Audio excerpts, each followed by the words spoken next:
Hello, Michael Tellinger here with another frequently asked question about One Small Town and the implementation of this wonderful philosophy.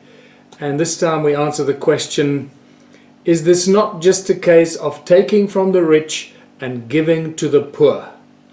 Is this not just a case of taking from the rich and giving to the poor? So I don't know, whoever asked this question, and there were a bunch of people that asked this question over the years. This is why I'm covering it once again.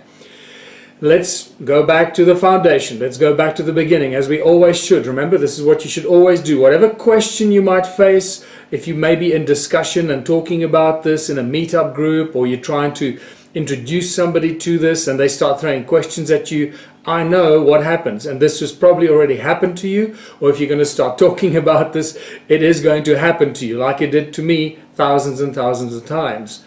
So just always go back to the beginning, to the foundation, what it is that we are doing.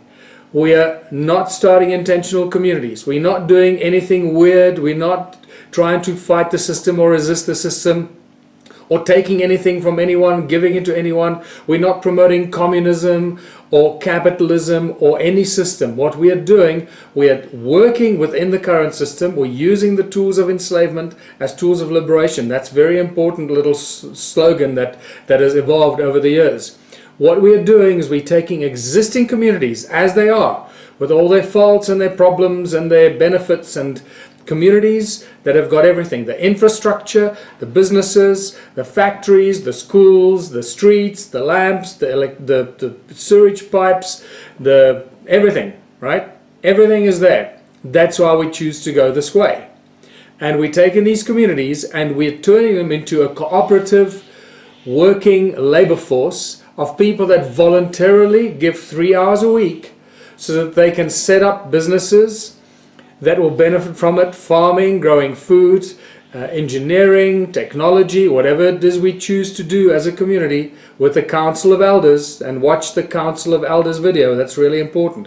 What the Council of Elders does, how the Council of Elders will be implemented, appointed, and so forth, and how the Council of Elders will be the true representative council of the people, not the town council, not the political council, the Council of Elders that is appointed by the community itself.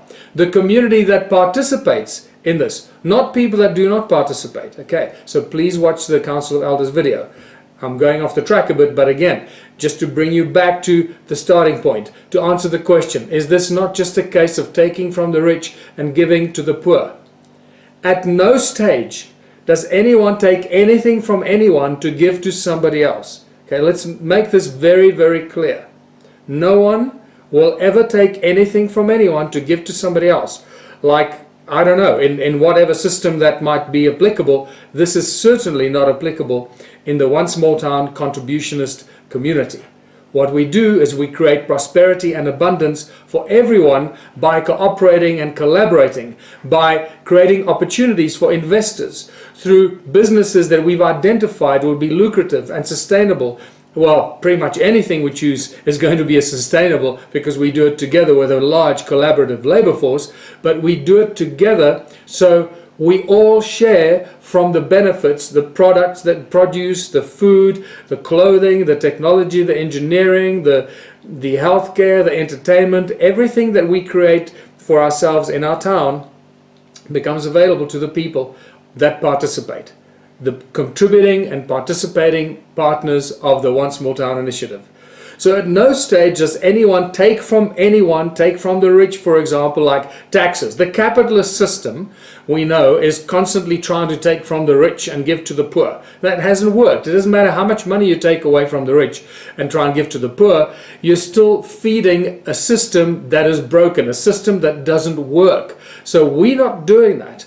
So trying to take from the rich and give to the poor and tax the big corporations to give to the poor and that doesn't work. It has never worked. It never will work. So we certainly are not promoting that, because capitalism is a failed model. The socio-economic system that we live in today, whatever you want to call it, capitalism, and in some countries it's a form of socialism, and in some countries it's communism, it does not work. Clearly it doesn't work, because look at the state of the world. Look at the unhappiness levels of the people everywhere. No matter what country you go, people are unhappy with the world, unhappy with their life, and they want something better.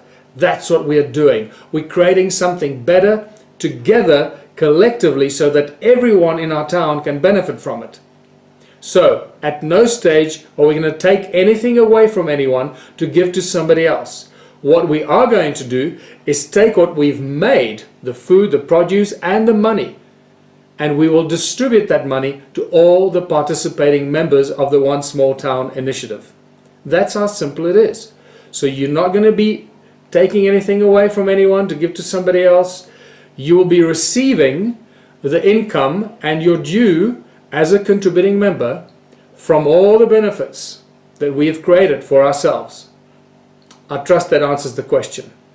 And at no stage are we going to take anything from the rich to give to the poor, or anything from anyone else. That is not the case in a One Small Town situation. Until next time, this is Michael Tellinger. Bye for now.